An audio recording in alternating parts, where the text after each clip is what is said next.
You see, when we were courting, typically we were putting our best foot forward. So we're well behaved, on our best behavior. Maybe once in a while we would flip, depending on how long the relation, our best behavior. Maybe once in a while we would flip, depending on how long the relationship was and how real you choose to be. Many times you will swallow things, put things under wraps, try to overlook something because you really, at the heart of it, is you really like this person and you really want things to work out, right? Marriage. And something magical happens. This becomes the real deal. You know that this is for the long haul.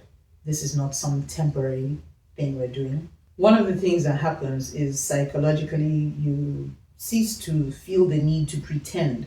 Not that you were pretending before, but there's that I want to just show that I'm really good wife material. I don't want to lose her. I don't want to lose him. There's all that as a factor before marriage. Now that we're married, I've moved in. This is now our house. He's now husband. She's now wife. One of the things that happens is, no, I don't want to pretend because you can't pretend for too long, right? The real you comes out. And many times it's not like you were faking who you were before.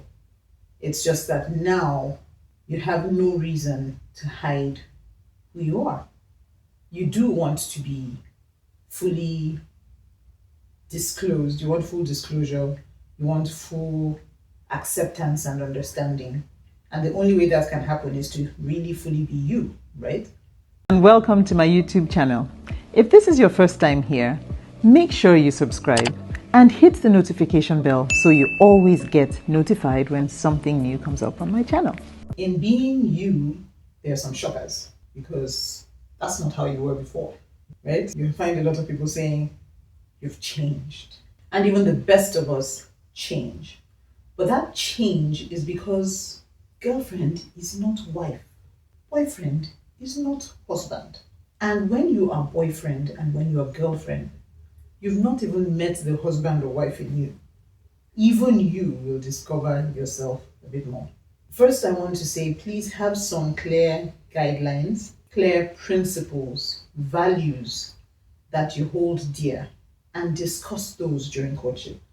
This is important because even if you're not sure exactly how you're going to be expressing the things you want to express, your need for respect, your need for support, your need for security, your need for financial commitment, etc. Even if you don't have a full grasp of the specifics in courtship, you want to have the outline, the values, the principles, the character traits that you hold dear and that you agree on, because those will form the bedrock for your discussions when you do get married. How do I mean? Say a man feels that it is his role to provide for his wife, but also feels that because he's the provider, he gets to call the shots and decides exactly what she can and cannot do. What needs to come out in those conversations is the fact that he feels that having paid the piper, he should dictate the tune, that kind of thing. If she gets that, then she can decide, I don't really want that. Or, fine, if you're paying the bills, hey, I'm ready to go with you wherever you want to go. Those are fundamental conversations that you need to have before the marriage so that when the reality comes, you understand which principles we are operating. The second thing I want to say is that now in marriage, when these challenges come and these differences appear, don't attack one another.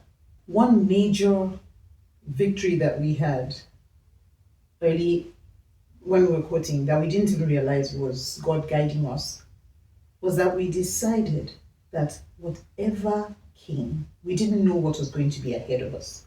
We didn't know what life will throw at us, right? But we decided that whatever happened, it will always be us versus that thing. Us versus it. Can we be a team? Can we decide to form a bond that means that if there is a problem, if there is an argument, if there is a conflict, if there's a difference in opinion, it will be us versus that difference, as opposed to me versus you. That is so fundamental, because people almost kill their teammate, destroy them, emasculate them, demean them, render them useless with their words because of one conflict. And there are going to be many more conflicts in this life. You kill each other, finish each other over one matter. One. Then what do you do when the others come? And many times in those first few years, you haven't seen anything yet. You would have to adapt to maybe the birth of a new child, or maybe how to handle our in-laws, or how is this friend behaving around me and that friend behaving around me, all that. Or maybe who's paying for what, or why do I have to pick up after you, or why don't you tidy up after this, or all those adaptation squabbles. But bigger things are ahead. And bigger things could be anything from loss of a loved one, because that happens. You lose a parent, that's a big deal. You lose a relative, that's a big deal.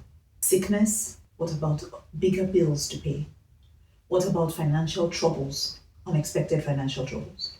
What about lawsuits and problems with organizations? People being laid off, people being suspended, unexpected pay cuts, somebody having to step in and be there for the other person. That happens. What about emotional and psychological trials? What about paranoia and suspicion? There's so many other things that are going to come up. And as life goes on, you all are going to have to be learning and be growing together. Please don't kill each other over one fight. It's not worth it. Those challenges, when they come, I'd like to prescribe a few steps that you can take. 1, pause and think. Pause and think is such an important thing, because many people respond off the cuff, and you say what you shouldn't have said, and you do what you shouldn't have done, and you break what you shouldn't have broken, and then you go to regret. I shouldn't have done that. Why did I say that? Right? Pause and reflect. How important is this thing to me now? How important will this thing be in the next 1 month, 2 months, 3 months? And sometimes just that thinking puts it in perspective and makes you realize, okay, it feels big right now. It's not going to be that big down the line. There's no point killing anybody over it. This is maturity. And I'm not even going to lie to you. Usually it comes later. You don't develop it just like that.